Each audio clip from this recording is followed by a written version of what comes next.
Hello class. तो हम आज बात करने वाले हैं बॉर्डिटेला परट्यूसिस के बारे में बात कर चुके थे। ठीक है कि इसका शेप कैसा होता है, नेचर कैसा रहता है।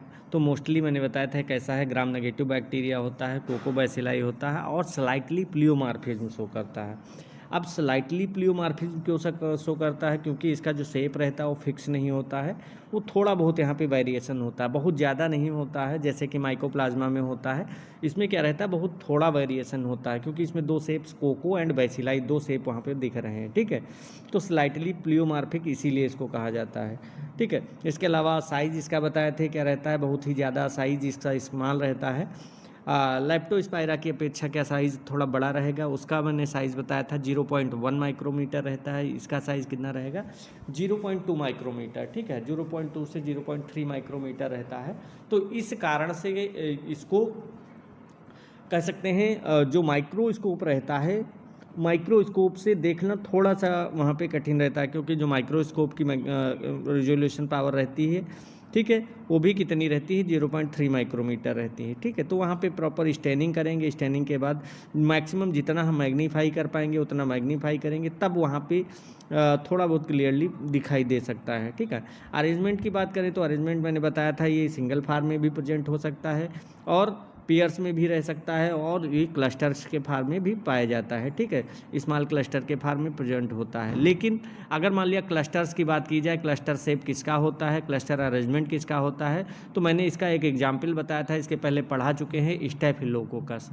स्टेफिलोकोकस को मैंने बताया था वो क्या रहता है, यहाँ पे क्लस्टर फार्म में प्रेजेंट रहता है और वो बिल्कुल अंगूर का गुच्छा जैसे रहता है वैसा उसका अपीयरेंस रहता है। तो ये सारी चीज़ें बता चुके थे। तो वो मोस्टली कैसा शो करता है, उसका अरेंजमेंट कैसा होगा, क्लस्टर अरेंजमेंट रहता है। यहाँ पे स्मॉल क्लस्टर्स में प्रेजेंट होगा, वो भी हमेशा के लिए नहीं, कभी कभी क्या होगा वहाँ पे क्लस्टर के फार्म में ये अरेंजमेंट हो सकता है। तो ये नॉन स्पेसिफिक है, कह सकते हैं, हमेशा नहीं रहता है।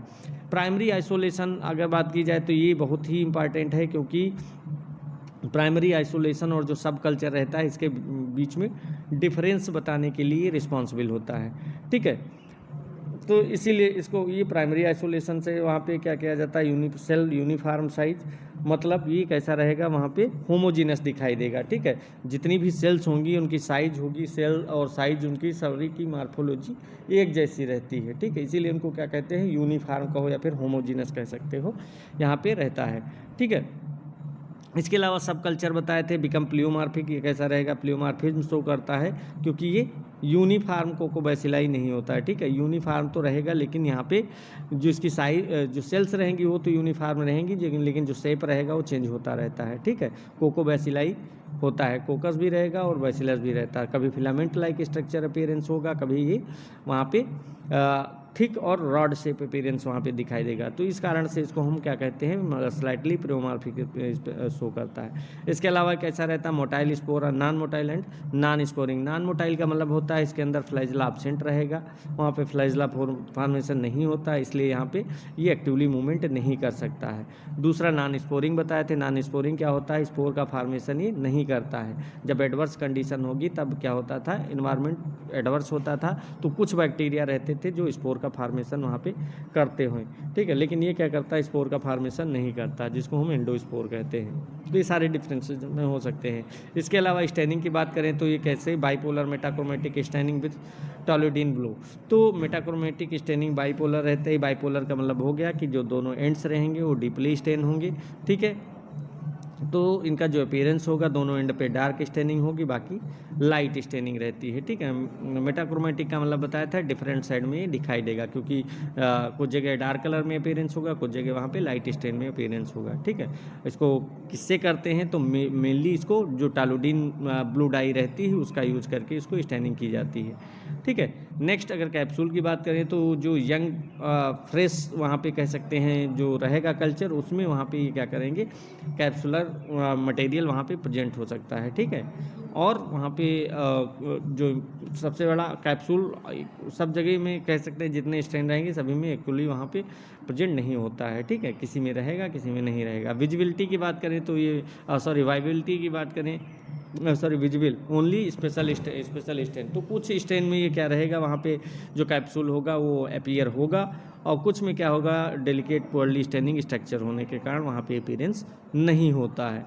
ठीक है, कल्चर फिल्म की बात करें तो कल्चर फिल्म, हाँ तो यहाँ तक हो गया था। अब हम लोग बात करने वाले हैं कल्चर फिल्म अरेंजमेंट। तो bacilli is loose clump and clear spaces thumb print like appearance. ये मोस्ट इंपॉर्टेंट क्वेश्चन है कि थंब प्रिंट लाइक अपीयरेंस किसका होता है। ठीक है, तो ये जो बैक्टीरिया रहेगा बॉर्डीटेला पर्ट्यूसिस, ये कैसा रहेगा, इसके अंदर एक कल्चर मार्फोलॉजी प्रेजेंट रहती है। मेनली जो कल्चर फिल्म होगा उसको जो माइक्रोस्कोपी के नीचे एग्जामिन करेंगे तो वहाँ पे जो बैक्टीरिया होगा वो कैसा small loose clump like appearance वहाँ पे उसका दिखाई देगा। ठीक है, और क्लम्प्स के बीच में कुछ क्लियर स्पेसेस दिखाई देते हैं। तो पूरी अगर माइक्रोस्कोपिक अरेंजमेंट हम देखने पे एक ऐसा पैटर्न दिखाई देगा, थंब प्रिंट लाइक अपीयरेंस दिखाई देता है। ठीक है, तो इसीलिए इसको हम कहते भी हैं थंब प्रिंट अपीयरेंस कहते हैं। ठीक है, तो ये एक माइक्रोस्कोपिक कह सकते हैं इसका फीचर रहता है जो कि इसको डिफरेंशिएट करता है अदर बैक्टीरिया से। ठीक है, तो यहाँ पे अगर बैक्टीरिया को आइडेंटिफाई करना है तो वहाँ पे हम इसका शेप देख सकते हैं, थंब प्रिंट लाइक अपीयरेंस वहाँ पे दिखेगा। ठीक है, नेक्स्ट है फिम्ब्री की बात करें तो freshly isolated strain possess fimbriae. तो मेनली होता क्या है, जो freshly isolated Bordetella pertussis strain होगा उसकी जो सरफेस होगी, सरफेस पे वहाँ पे फिम्ब्री प्रेजेंट रहेंगी। फिम्ब्री मैंने बताया भी था, फिम्ब्री क्या होती हैं, बहुत हेयर लाइक स्ट्रक्चर प्रेजेंट होता है जो बैक्टीरिया में प्रेजेंट रहता है। ये मेनली किसके लिए रिस्पॉन्सिबल होता है, एडेशन के लिए रिस्पॉन्सिबल होता है। जो बैक्टीरिया का स्ट्रक्चर मैंने बताया था तो वहाँ पे मार्फोलॉजी ऑफ बैक्टीरिया में बताया था, इसमें जो बैक्टीरिया रहती है उसमें पिली प्रेजेंट रहती हैं या फिर फिम्ब्री कह सकते हो। तो वो उनका मेनली फंक्शन क्या रहता है, अटैचमेंट का रहता है। ठीक है, तो ये बैक्टीरिया को जो होस्ट की रेस्पिरेटरी एपिथेलियल सेल्स होंगी उससे अटैचमेंट में रिस्पॉन्सिबल होगा। तो आप जैसे यहाँ पे ये रेस्पिरेटरी इन्फेक्शन काज करता है तो यहाँ पे क्या करेगा, रेस्पिरेटरी म्यूकोसा में वहाँ पे अटैचमेंट के लिए रिस्पॉन्सिबल होगा। जो बैक्टीरिया गैस्ट्रोइंटेस्टाइनल ट्रैक्ट हो गया, जहाँ पे इन्फेक्शन काज करेगा वहाँ पे अटैचमेंट के लिए रिस्पॉन्सिबल होगा। लेकिन फंक्शन हर जगह एक ही होगा, फिम्ब्री का क्या होगा, अटैचमेंट के लिए। ठीक है, सेक्स पिली बताए थे रहती है, सेक्स पिली का काम क्या होता है, जो बैक्टीरिया रहते हैं कोगुलेशन, हाँ जो कोगुलेशन का पीरियड रहता है, सॉरी कोगुलेशन बता रहे हैं, रिप्रोडक्शन के समय क्या होता है, जो दो बैक्टीरिया होते हैं वो आपस में कॉन्जुगेशन का जो प्रोसेस होता है उसमें अटैचमेंट के लिए रिस्पॉन्सिबल होंगे। दो बैक्टीरिया क्या करेंगे, आपस में अटैचमेंट के लिए कॉन्जुगेशन ट्यूब का फॉर्मेशन करते हैं, तो उसमें जो सेक्स पिली रहती हैं वो रिस्पॉन्सिबल होती हैं। ठीक है, लेकिन फिम्ब्री का मेनली फंक्शन क्या रहेगा, वहाँ पे बैक्टीरिया को जो बैक्टीरिया रहेगा इसके एडेशन के लिए रिस्पॉन्सिबल होंगे। ठीक है, तो जो बॉर्डीटेला पर्ट्यूसिस होगा ये क्या करता है, जो रेस्पिरेटरी एपिथेलियल सेल्स होती हैं उनसे अटैचमेंट के लिए रिस्पॉन्सिबल होगा, उनसे अटैच हो जाता है। ठीक है, क्योंकि जो इनिशियली इन्फेक्शन जो होगा वो कहाँ होगा, रेस्पिरेटरी एपिथेलियम पर अटैचमेंट करेंगे वहाँ पे जाके। आप जब वहाँ पे अटैचमेंट करेंगे फिर वहाँ पे क्या करेंगे, मल्टीप्लाई करेंगे और कॉलोनी का फॉर्मेशन करेंगे। ठीक है, तो फिम्ब्री मेनली एडेशन के लिए रिस्पॉन्सिबल होंगी, किससे अटैच होंगी, जो रेस्पिरेटरी एपिथेलियल सेल्स रहती हैं उनसे अटैच होती हैं और वहाँ जाके कॉलोनी का फॉर्मेशन करती हैं। ठीक है, वहाँ पे डिवाइड करेंगे और कॉलोनी का फॉर्मेशन करेंगे। ठीक है, तो पैथोजेनिसिटी के लिए कह सकते हैं रिस्पॉन्सिबल होती हैं, जो पैथोजेनेसिस होती काज होंगी उसके लिए वहाँ पे रिस्पॉन्सिबल होंगी। तो इसके बारे में मैंने बताया। अब देखिए मेनली इसमें कौन कौन से बताया, सबसे पहले बताया Bordetella pertussis non motile non sporing होता है, और इसको अगर हम स्टेनिंग करते हैं किससे, टैलुडिन ब्लू से, तो वहाँ पे बाईपोलर मेटाक्रोमेटिक स्टेनिंग का फॉर्मेशन होगा, मतलब बाईपोलर का मतलब दोनों एंड वहाँ पे डार्क कलर अपीयरेंस शो करेंगे। और अगर हम कल्चर करते हैं तो यंग फ्रेश कल्चर में वहाँ पे कैप्सुलेशन होगा, कैप्सूल प्रेजेंट होगा। और इसके अलावा जो कल्चर फिल्म होगी वो कैसी होगी, लूज क्लम्प या फिर क्लियर स्पेसेस रहते हैं, मतलब वहाँ पे थंब प्रिंट लाइक अपीयरेंस वहाँ पे दिखेगा। ठीक है, तो ये सारी चीज़ें इसमें बताया। फिम्ब्री का काम क्या होता है, अटैचमेंट का काम होता है, रेस्पिरेटरी सरफेस से अटैच होगी और वहाँ पे इन्फेक्शन काज करेंगी जाके। ठीक है, बैक्टीरिया वहाँ पे जाके मल्टीप्लाई करेगा और वहाँ पे इन्फेक्शन काज करेंगी। ठीक है, अब हम लोग बात करने वाले हैं कल्चर के बारे में। तो जो कल्चर होगा स्ट्रिक्ट एरोबिक कंडीशन। अब स्ट्रिक्ट एरोब का मतलब होता है कि जो बैक्टीरिया है वो कहाँ पे ग्रो करेगा, only and only presence of oxygen में ही ग्रो करेगा, ऑक्सीजन की एब्सेंस में वो ग्रो नहीं करेगा। ठीक है, इसकी ग्रोथ, इसकी मेटाबॉलिज्म सब क्या होगी, उसके लिए किसकी रिक्वायरमेंट पड़ेगी, ऑक्सीजन की रिक्वायरमेंट पड़ेगी। ठीक है, तो इसीलिए जब इसका हम कल्चर करते हैं तो कल्चर करते समय एक ऐसा इन्वायरमेंट क्रिएट करते हैं जहाँ पे जो ऑक्सीजन रहे, ऑक्सीजन की अवेलेबिलिटी ज़्यादा रहे, क्योंकि अगर वहाँ पे एनारोबिक कंडीशन डेवलप हुई तो इसकी जो ग्रोथ होगी वो इनहिबिट होगी, प्रॉपर ग्रोथ नहीं होगी। ठीक है, क्योंकि ये स्ट्रिक्ट एरोबिक की कंडीशन है, मतलब ओनली एंड ओनली ऑक्सीजन की प्रेजेंस में ही ग्रो करेगा। ठीक, सेकंड है ऑप्टिमम टेम्परेचर कितना रहता है, 37 डिग्री सेल्सियस।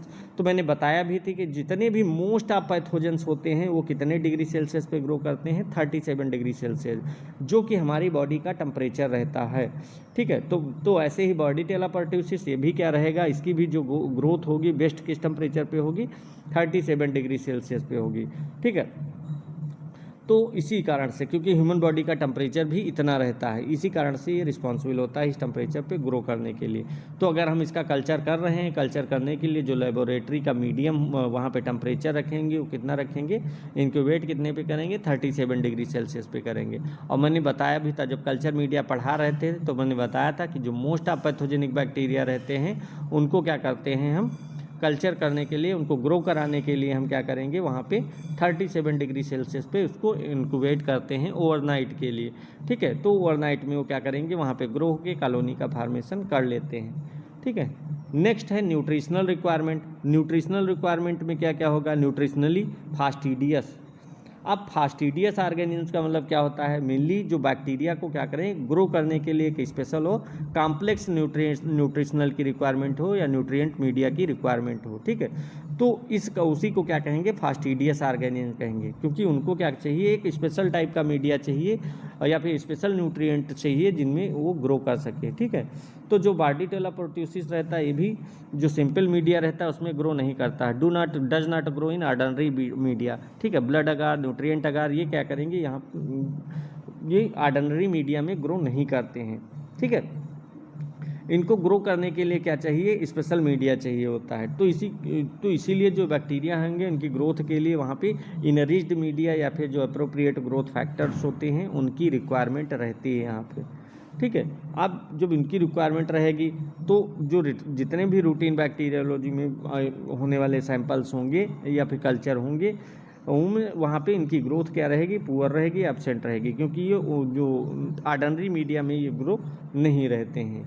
ठीक है, अब जब ऑर्डिनरी मीडिया में ग्रो नहीं होंगे, ऑर्डिनरी मीडिया में मैंने बताया था कौन कौन से मीडिया हो गए, तुम्हारा ब्लड अगार हो गया, ब्लड अगार पे भी प्राइमरी आइसोलेशन बहुत ही पुअर हो सकता है, इसलिए वहाँ पे रूटीन ब्लड अगार इसके लिए प्रेफर्ड नहीं माना जाता है। इसके बजाय हम क्या करेंगे, इनरिच्ड मीडिया लेंगे, स्पेशल इनरिच्ड मीडिया लेते हैं। ठीक है, जैसे कि इसमें कौन कौन से दिया गया, enriched media must be grown in rich medium with growth in blood very slow. अच्छा, यहाँ पे does not grow in ordinary blood and nutrient agar, तो ये क्या हो गया, जो ब्लड अगार या न्यूट्रिएंट अगार रहते हैं वहाँ पे ये ग्रो नहीं होते हैं। इनके लिए एक स्पेशल मीडिया होगा, अभी बताएंगे, देखो लिखा हुआ है बॉर्डेट गंगू मीडियम, बॉर्डेट गंगू मीडियम में ग्रो करते हैं। तो growth on blood agar very slow, 3 to 6 days only pin point colonies. तो मेनली इसीलिए इनको ब्लड अगार में ग्रो नहीं कराते हैं क्योंकि ग्रोथ इनकी बहुत ही स्लो होती है। ठीक है, जबकि बहुत सारे ऐसे ऑर्डिनरी बैक्टीरिया रहेंगे जो कि 18 to 24 आवर में वहाँ पे विजुअल कॉलोनी का फॉर्मेशन कर लेते हैं। तो मैंने बताया भी था जो बैक्टीरिया होंगे वो कॉलोनी 24 आवर के अंदर वहाँ पे कॉलोनी का फॉर्मेशन हो जाता है और वहाँ पे बैक्टीरिया विजुअल दिखने लगते हैं। ठीक है, तो बॉर्डिटेला परट्यूसिस वहाँ पे उनकी ग्रोथ में कह सकते हैं बहुत ज़्यादा टाइम लग जाता है, अप्रॉक्स 3 to 6 days लग जाता है। ठीक है, तो और for pin point colony, pin point colony क्या होती है, मेनली पिन पॉइंट का मतलब होता है कि बहुत ही स्मॉल टीनी कॉलोनी का फॉर्मेशन होगा जो कि माइक्रोस्कोप या जो वहाँ पे माइक्रोस्कोप से हम जिसको आसानी से नहीं देख सकते हैं। अब जब 3 to 6 days में वो पिन पॉइंट कॉलोनी का फॉर्मेशन होगा तो एक विजिबल कॉलोनी के लिए और ज़्यादा वहाँ पे टाइम की रिक्वायरमेंट होती है।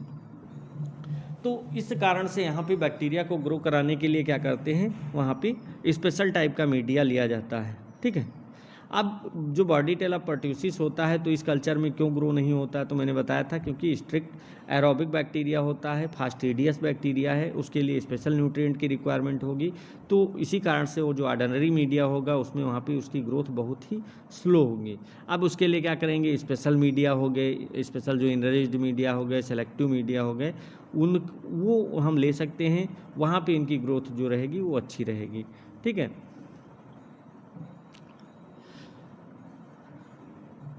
नेक्स्ट है इनरिच्ड मीडिया रिक्वायर्स। अब जो इनरिच्ड मीडिया होते हैं उनके लिए क्या क्या रिक्वायरमेंट होती है, must be grow on rich media. Mainly कौन कौन से रिच मीडिया में, विद कोलेस्ट्रॉल हो गया, स्टार्च हो गया, ब्लड हो गया, एल्ब्यूमिन हो गया। अब देखिए मेनली जो बॉर्डीटेला परट्यूसिस है ये हाईली, मैंने बताया था कैसा है, फास्टिडियस ऑर्गेनिज्म है, तो इसीलिए इसको हम जो ऑर्डिनरी कल्चर मीडिया होंगे वहाँ पे आसानी से ग्रो नहीं करा सकते हैं। इसके लिए क्या चाहिए, वहाँ पे इनरिच्ड मीडिया चाहिए। ठीक है, मतलब एक ऐसा मीडिया जहाँ पे जो एडिशनल सब्सटेंस होंगे वो होना ज़रूरी रहता है, जो कि क्या करें, ऑर्गेनिज्म की ग्रोथ को वहाँ पे सपोर्ट करें और वहाँ पे जो मीडिया में प्रेजेंट हार्मफुल सब्सटेंस होंगे उनको भी न्यूट्रलाइज करें। अब इसमें कौन कौन से इंपॉर्टेंट कंपोनेंट होने चाहिए जो इसके लिए मीडिया लिया जाता है, तो सबसे पहले चारकोल, स्टार्च, ब्लड, एल्ब्यूमिन, ये सारे क्या करते हैं, एक इम्पॉर्टेंट रोल प्ले करते हैं यहाँ पे न्यूट्रिशन के साथ साथ में। मेनली जो यहाँ पे ब्लड हो गया, एल्ब्यूमिन हो गया, इनका मेनली रोल रहता है, ये क्या करते हैं वहाँ पे डिटॉक्सिफिकेशन का काम करते हैं। ठीक है, जो टॉक्सिक सब्सटेंस होंगे उनको न्यूट्रलाइज करने का काम करते हैं। ठीक है, अब नेक्स्ट बात करते हैं role of enrichment. Blood albumin neutralise toxic fatty acids in agar, not for nutrition. तो मैंने बताया भी, जो अगार है, अगार में कुछ जो अनसेचुरेटेड फैटी एसिड्स रहेंगे या जो बहुत सारे टॉक्सिक सब्सटेंस रहते हैं वो प्रेजेंट हो सकते हैं। ठीक है, अब ये सब्सटेंस क्या करेंगे, बॉर्डीटेला परट्यूसिस की ग्रोथ को इनहिबिट करेंगे। तो बॉर्डीटेला परट्यूसिस हो, इसकी ग्रोथ वहाँ पे इनहिबिट ना होने पाए, क्योंकि ये क्या रहता है, जो टॉक्सिक सब्सटेंस होंगे उसके अगेंस्ट तो कह सकते हैं, उसके प्रति ज़्यादा सेंसिटिव रहता है। तो अगर वहाँ पे मीडिया में कोई भी न्यूट्रिएंट होगा जो टॉक्सिक इफेक्ट काज करता होगा, टॉक्सिक फैटी एसिड्स होंगे, तो ये क्या करेंगे, बैक्टीरिया की ग्रोथ को इनहिबिट करेंगे और वहाँ पे प्रॉपर बैक्टीरिया ग्रो नहीं कर पाएगा। ठीक है, तो जो ब्लड होगा, एल्ब्यूमिन होगा, टॉक्सिक फैटी एसिड्स को वहाँ पे न्यूट्रलाइज करने के लिए रिस्पॉन्सिबल होती है, न्यूट्रलाइज कर देंगे या फिर उसको एब्जॉर्ब कर देंगे। ठीक है, और उनके जो इन्विटरी इफेक्ट होते हैं उनको भी वहाँ पे रिड्यूस करते हैं। अब जो उनको रिड्यूस कर देंगे तो इससे क्या होगा, जो बॉर्डीटेला परट्यूसिस होगी वो उसकी ग्रोथ वहाँ पे अच्छी होगी। फिर क्या होगा, वहाँ पे उसको ग्रो करने के लिए एक फेवरेबल इन्वायरमेंट मिल जाएगा, क्योंकि जो टॉक्सिक सब्सटेंस हैं वो वहाँ पे न्यूट्रलाइज हो गए हैं। तो ब्लड और एल्ब्यूमिन का प्राइमरी फंक्शन अगर देखा जाए क्या होता है यहाँ पे, डिटॉक्सिफिकेशन का और प्रोटेक्शन का। ठीक है, तो ये क्या करेंगे, वहाँ पे डिटॉक्सिफिकेशन का काम करेंगे, ना कि न्यूट्रिशनल के लिए अप्लाई करेंगे। वहाँ पे न्यूट्रिशन के लिए इनको नहीं ऐड किया जाता है। ठीक है, तो मैंने बताया कि जो बॉर्डीटेला परट्यूसिस रहता है ये कैसा है, फास्टिडियस ऑर्गेनिज्म है। फास्टिडियस ऑर्गेनिज्म होगा तो क्या होगा, वहाँ पे जो अगर यहाँ पे हम अगार जो लेते हैं, अगार में फैटी टॉक्सिक सब्सटेंस प्रेजेंट रहते हैं, उनके अगेंस्ट ये सेंसिटिव होता है। अगर वो वहाँ पे प्रेजेंट रहेंगे तो उसकी वजह से इसकी ग्रोथ इनहिबिट होगी। तो इसलिए उसमें हम क्या करेंगे, उसमें ब्लड या फिर एल्ब्यूमिन ऐड करते हैं, जो वहाँ पे कल्चर जो मीडिया लिया गया है। अब उसको ऐड कर देंगे तो जो ये ब्लड और एल्ब्यूमिन ऐड किया जाएगा, ये क्या करते हैं, जो टॉक्सिक फैटी एसिड होते हैं उनको न्यूट्रलाइज कर देते हैं या फिर अब्जॉर्ब कर लेते हैं। ठीक है, अब जब अब्जॉर्ब कर लेंगे या उनको न्यूट्रलाइज कर देंगे तो इससे क्या होगा, वहाँ पे बैक्टीरिया के लिए फेवरेबल इन्वायरमेंट मिल जाएगा और बैक्टीरिया की ग्रोथ वहाँ पे अच्छी होगी। ठीक है, नेक्स्ट है Bordet Gengou medium, contains glycerol, potato, agar and 15 to 20% blood. तो मैंने बताया था Bordet Gengou medium Bordetella pertussis की ग्रोथ के लिए सबसे बेस्ट मीडिया माना जाता है, क्योंकि उसमें बहुत सारे मेजर कंपोनेंट्स इन्वॉल्व होते हैं। जैसे ग्लिसरॉल हो गया, ये क्या करता है, कार्बन एनर्जी का सोर्स रहेगा और वहाँ पे बैक्टीरिया की ग्रोथ को सपोर्ट करेगा। इसके अलावा पोटैटो एक्सट्रैक्ट या स्टार्च मीडिया को भी क्या करता है, ये न्यूट्रिशन के लिए रिस्पॉन्सिबल होता है। ठीक है, और वहाँ पे कह सकते हैं बैक्टीरिया की ग्रोथ को सपोर्ट करता है। ठीक है, तो ये न्यूट्रिशनल रिच रहता है, न्यूट्रिशन प्रोवाइड करता है। अगार अगार एक सॉलिड मीडिया होता है, बताए थे क्या करता है, एक मीडियम प्रोवाइड करता है बैक्टीरिया को, ठीक है, फ्लैश डिस्पर्स मीडिया के, जिससे क्या हो बैक्टीरिया वहाँ पे आसानी से सरफेस पे कॉलोनी का फॉर्मेशन कर सकें, ठीक है। और इसमें ब्लड 15 to 20% ऐड किया जाता है। तो मैंने बताया था ब्लड को इसलिए ऐड किया जाता है कि ये जो वहाँ पे जो इनरिच मीडिया है, मीडियम में जो टॉक्सिक सब फैटी एसिड्स होंगे उनकी टॉक्सिसिटी को वहाँ पे इनहिबिट करना, उनको न्यूट्रलाइज करना, जिससे वहाँ पे जो बॉर्डिटेला परट्यूसिस होगी उसकी ग्रोथ वहाँ पे अच्छे से हो। जब वहाँ पे टॉक्सिक सब्सटेंस न्यूट्रलाइज हो जाएंगे तो वहाँ पे जो बैक्टीरिया होगा वो अच्छे से वहाँ पे ग्रो करेगा, ठीक है। अब इनकी कॉलोनी का अपीयरेंस कैसा रहता है, ठीक है, जो कॉलोनी का अपीयरेंस होगा वो कैसा होगा, तो मेनली यहाँ पे सबसे पहले after 48 to 78 hour small smooth opaque greyish white refractile colonies like bisected pearls या फिर मर्करी ड्रॉप्स। तो कहने का मतलब यही है कि जो बॉर्डिटेला परट्यूसिस होगा उसको जब सुटेबल वहाँ पे इनरिच्ड मीडिया मिल जाएगा, जब उसका कल्चर करेंगे तो जो कॉलोनी का अपीयरेंस होगा वो 48 आवर से लेकर 78 आवर के बीच में वहाँ पे अपीयरेंस होने लगता है, ठीक है। क्योंकि सबसे पहले मैंने यही बताया था कि जो बॉर्डिटेला परट्यूसिस रहता है ये स्लो ग्रोइंग बैक्टीरिया होता है और फास्टिडियस ऑर्गेनिज्म है, ठीक है। इसीलिए जो कॉलोनी होंगी वहाँ पे इनिशियली तो बहुत ज़्यादा ही स्मॉल और वहाँ पे डेलिकेट होंगी, ठीक है। अब स्मॉल कॉलोनी का मतलब क्या हो गया, मतलब जो कॉलोनी होंगी वो कल्चर प्लेट पे यहाँ पे बहुत ही कह सकते हैं आसानी से उनको हम विजुलाइज नहीं कर सकते हैं, ठीक है। उसके लिए क्या करना पड़ेगा, केयरफुली ऑब्जर्वेशन करना पड़ेगा, तब वहाँ पे दिखाई देंगी, ठीक है। इसके अलावा जो कॉलोनी होगी स्मूथ होगी, स्मूथ का मतलब जो कॉलोनी होगी उसकी सरफेस कैसी रहेगी, स्मूथ और रेगुलर शेप में रहेगी, इसमें रफ इरेगुलर या फिर रिंकल्ड अपीयरेंस नहीं होगा यहाँ पे, ठीक। इसके अलावा ओपेक कॉलोनी का फॉर्मेशन हो, ओपेक का मतलब होगा जो कॉलोनी होगी लाइट को पूरी तरह से वहाँ पे पास नहीं होने देगी, क्योंकि अगर भी है वहाँ पे जो कॉलोनी रहती है वो ट्रांसपेरेंट नहीं होगी, बल्कि कैसे अपीयरेंस होगा उसकी, मिल्की सॉलिड अपीयरेंस वहाँ पे होता है, ठीक है। जैसे मिल्क होता है, मिल्क लाइक सॉलिड अपीयरेंस वहाँ पे दिखाई देगा, ठीक है, जिसको हम ग्रेइश वाइट कलर कॉलोनी भी कह सकते हैं, ठीक है। तो मेनली कलर इसमें क्या रहेगा, बहुत ज़्यादा प्रोमिनेंट नहीं होगा, इसीलिए जिसकी जो कॉलोनी होगी प्लेट पे हम आइडेंटिफाई करने के लिए उसकी साइज, उसका टेक्सचर, उसकी रिफ्रैक्टिलिटी सब को साथ में देखना रहता है। रिफ्रैक्टाइल का मतलब होता है जो कॉलोनी होगी वो लाइट को ऐसे बेंड करेगी या सेक्टर कर देती है कि वहाँ पे जो माइक्रोस्कोप है या रिफ्लेक्टेड लाइट होगा उसमें कंपैरेटिवली शाइनी या फिर जिलेटिनेटिंग वहाँ पे अपीयरेंस दिखाई देगा, ठीक है। तो यानी जो कॉलोनी होगी वो कैसी रहेगी, उसमें हाई वाइट स्पॉट जैसा नहीं दिखाई देगा, बल्कि शाइनी या फिर ट्रांसल्यूसेंट लुकिंग एज वहाँ पे अपीयरेंस हो सकता है, ठीक है, लाइक बाइसेक्टेड पर्ल या फिर मरकरी ड्रॉप। तो जैसे कॉलोनी जो होगी वो कैसे दिख सकती है, बिल्कुल फ्रेश कॉलोनी या छोटी जो स्मूथ शाइनी कॉलोनी होगी, जैसे हाफ कट पर्ल रहता है वैसा अपीयरेंस हो सकता है, या फिर मरकरी ड्रॉप, जैसे मरकरी का ड्रॉप रहेगा वैसा वहाँ पे अपीयरेंस दिख सकता है, ठीक है। ऐसे समझ लो कि प्लेट है, प्लेट में बहुत छोटे छोटे वहाँ पे चमकदार सिल्वर वाइट ड्रॉपलेट्स प्रेजेंट हैं, ठीक है। तो वैसा बिल्कुल इनका अपीयरेंस रहेगा, मरकरी ड्रॉप जिसको कहते हैं उनके लाइक अपीयरेंस वहाँ पे अपीयरेंस इसका होता है, ठीक है।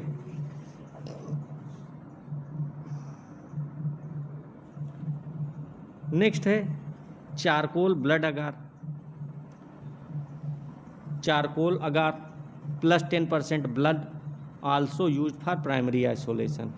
तो जो बॉर्डिटेला परट्यूसिस होगा इसके प्राइमरी आइसोलेशन के लिए वहाँ पे चारकोल बेस्ड ब्लड अगार की रिक्वायरमेंट वहाँ पे होती है, ठीक है, उसी का यूज किया जाता है, क्योंकि वहाँ पे क्या रहेगा, चारकोल अगार रहेगा प्लस 10% वहाँ पे अप्रॉक्स 10% वहाँ पे ब्लड होता है, ठीक है।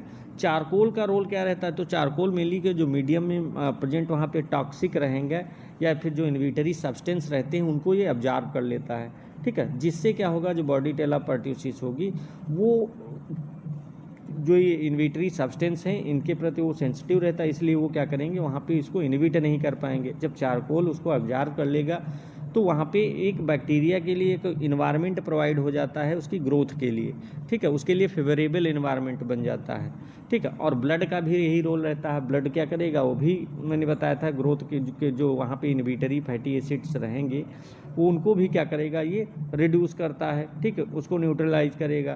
तो इससे क्या होगा, ये सारे फैक्टर्स वहाँ पे बैक्टीरिया को एक फेवरेबल इन्वायरमेंट प्रोवाइड करने के लिए रिस्पॉन्सिबल होते हैं। चॉकलेट अगर क्या करता है, चॉकलेट मैंने बताया चारकोल क्या करता है, वहाँ पे एडजॉर्प्शन के लिए रिस्पॉन्सिबल होगा जो वहाँ पे टॉक्सिक से इन्विटरी सब्सटेंस होंगे, और ब्लड क्या करेगा, जो वहाँ पे इन्विटरी सब्सटेंस होंगे उनको न्यूट्रलाइज करने का काम करता है। तो ये दोनों मिलके क्या करें, वहाँ पे प्राइमरी आइसोलेशन को वहाँ पे सपोर्ट करते हैं, प्रोवाइड करते हैं, ठीक है। तो ये दोनों यूज्ड फॉर प्राइमरी आइसोलेशन के लिए रिस्पॉन्सिबल होते हैं, ठीक। नेक्स्ट है selective growth. Bordetella pertussis does not grow on MacConkey agar. तो जो मैकानकी अगार होता है ये भी क्या रहता है, एक सेलेक्टिव और डिफरेंशियल मीडिया की तरह बिहेव करता है, ठीक है, जो कि जितने भी प्राइमरली बहुत सारे जो gram negative bacteria, enteric bacteria होते हैं उनकी आइसोलेशन के लिए वहाँ पे इसको डिज़ाइन किया गया, ठीक है। लेकिन जो बॉर्डीटेला पर्ट्यूसिस रहता है ये मैकानकी अगार में ग्रो नहीं करता है। तो मेजर ये डिफरेंस रहता है कि जो बॉर्डीटेला हो गए, बॉर्डीटेला पर्ट्यूसिस ये ग्रो वहाँ पे नहीं करेगा, लेकिन इसके अलावा जो अदर स्पीसीज रहती हैं इसकी बॉर्डीटेला पर्ट्यूसिस की, वो वहाँ पे ग्रो करती हैं। तो मेजर कारण यही रहता है क्योंकि जो बॉर्डीटेला पर्ट्यूसिस है हाईली फास्टिडियस होता है, और वहाँ पे जो मैकानकी मीडियम होगा इसकी स्पेसिफिक न्यूट्रिशनल रिक्वायरमेंट को सेटिस्फाई या पूरा नहीं कर पाता है। अब जब इसको पूरा नहीं कर पाएगा तो वहाँ पे इसकी ग्रोथ क्या होगी, इनहिबिट होगी, वहाँ पे ग्रोथ प्रॉपर ग्रो नहीं कर पाएगा। अनलाइक अदर बॉर्डीटेला स्पीसीज, मतलब हो गया जितने भी बॉर्डीटेला जीनस के जितनी भी स्पीसीज रहती हैं वो उनकी ग्रोथ के लिए बिहेवियरल आइडेंटिकल नहीं होता है, ठीक है। मेनली जो बॉर्डीटेला पर्ट्यूसिस होगा ये मैकानकी अगार पर वहाँ पे ग्रो नहीं करता है, जबकि मैंने बताया कुछ बैक्टीरिया ऐसे रहेंगे, कुछ बॉर्डीटेला स्पीसीज ऐसी रहेंगी जो क्या करेंगी, वहाँ पे मैकानकी अगार में ग्रो कर सकती हैं, ठीक है। तो वहाँ पे हम जो बॉर्डीटेला पर्ट्यूसिस रहेगा वो बॉर्डीटेला की जो अदर स्पीसीज हैं उनको डिफरेंशिएट करने के लिए हम इसका यूज कर सकते हैं, ठीक है। या फिर कह सकते हैं ये as a supportive culture glue की तरह इस्तेमाल हम इसका कर सकते हैं, क्योंकि जो मैकानकी अगार होगा, मैकानकी अगार में बॉर्डीटेला पर्ट्यूसिस ग्रो नहीं करेगा, बाकी जो अदर वहाँ पे स्पीसीज रहती हैं वो वहाँ पे ग्रो कर सकती हैं, ठीक है। तो अगर वहाँ पे हमको बैक्टीरिया को ग्रो कराना है, उसका कल्चर करना है, तो हम क्या करेंगे, बॉर्डीटेला पर्ट्यूसिस वहाँ पे स्पेशल कल्चर मीडिया लेंगे। मेनली हम क्या करते हैं, बॉर्डेड गंगू मीडियम लेते हैं, या फिर चॉकलेट ब्लड अगार, चारकोल ब्लड अगार ले सकते हैं, ठीक है। तो मेनली इसको इसलिए ग्रो नहीं होता है ऑर्डिनरी मीडियम में क्योंकि फास्टिडियस ऑर्गेनिज्म है, इसके लिए वहाँ पे स्पेशल मीडिया की रिक्वायरमेंट होगी, ठीक है। और ये बहुत ही स्लो ग्रोइंग बैक्टीरिया रहता है, तो अप्रॉक्स वही 48 to 78 आवर इसको एक स्मॉल कॉलोनी फार्मेशन के लिए इतना टाइम लग जाता है। और वहाँ पे जो कॉलोनी का अपीयरेंस होता है वो कैसा, ग्रेइश वाइट कलर अपीयरेंस होगा, रिफ्रैक्टाइल अपीयरेंस जिसको हम कहते हैं पर्ल या फिर मरकरी ड्रॉप लाइक अपीयरेंस। जैसे मरकरी की ड्रॉप होती है बिल्कुल सिल्वर कलर का अपीयरेंस होता है, बिल्कुल वैसे यहाँ पे भी अपीयरेंस रहता है, ठीक है। तो इसको ग्रो कराने के लिए वहाँ पे चारकोल ब्लड अगार ले सकते हैं, मतलब इसको प्राइमरी आइसोलेट करने के लिए चारकोल ब्लड अगार ले सकते हैं, और कॉलोनी ग्रो कराने के लिए वहाँ पे हम बॉर्डेड गंगू मीडियम को यूज़ कर सकते हैं। लेकिन मैकानकी अगार में जो बॉर्डीटेला पर्ट्यूसिस स्पीसीज है वो ग्रो नहीं करती है, बाकी कुछ स्पीसीज बॉर्डीटेला की रहती हैं वो वहाँ पे ग्रो कर जाती हैं, ठीक है। तो चलिए आज हम इतना ही रखते हैं, बाकी नेक्स्ट क्लास में हम पढ़ेंगे वहाँ पे इसके क्या क्या बायोकेमिकल रिएक्शंस होते हैं, ठीक है, कौन कौन से बायोकेमिकल्स रिएक्शन हैं, उनका क्या यूज होता है, ठीक है, और क्या उनका फंक्शंस है। ओके क्लास, तो आज इतना ही, बाकी नेक्स्ट क्लास में। और हाँ, अगर आप अपना मेडिकल स्टोर चला रहे हैं और उसे फार्मा क्लिनिक में चेंज करना चाहते हैं तो आपके लिए बेस्ट है टेलीमेडिसिन कोर्स। इसमें आपको बताया जाएगा कि कैसे आप अपने मेडिकल स्टोर को कारपोरेट मेडिकल स्टोर से बेहतर कर सकते हैं और एक हेल्थ केयर इकोसिस्टम को डेवलप कर सकते हैं। ठीक है। तो अगर आप, और इसके अलावा इसमें आप डॉक्टर से भी ऑडियो वीडियो कॉल पे कनेक्ट हो सकते हैं। अगर इसकी कंप्लीट फीस की बात की जाए तो आप इसकी फ़ीस है 25,000, ठीक है। तो अगर आप लोग इस कोर्स को करने की इच्छुक हैं तो आप हमारे दिए गए नंबर पे कॉल कर सकते हैं और इसके बारे में डिटेल जानकारी ले सकते हैं। ओके क्लास, तो आज इतना ही। बाकी नेक्स्ट क्लास में हम पढ़ेंगे बायोकेमिकल रिएक्शंस क्या होती हैं, इसका कैसे हम यूज करते हैं, वायरुलेंस फैक्टर कौन कौन से होते हैं जो बैक्टीरिया के लिए रिस्पॉन्सिबल होते हैं। ओके, तो आज इतना ही, बाकी नेक्स्ट क्लास में।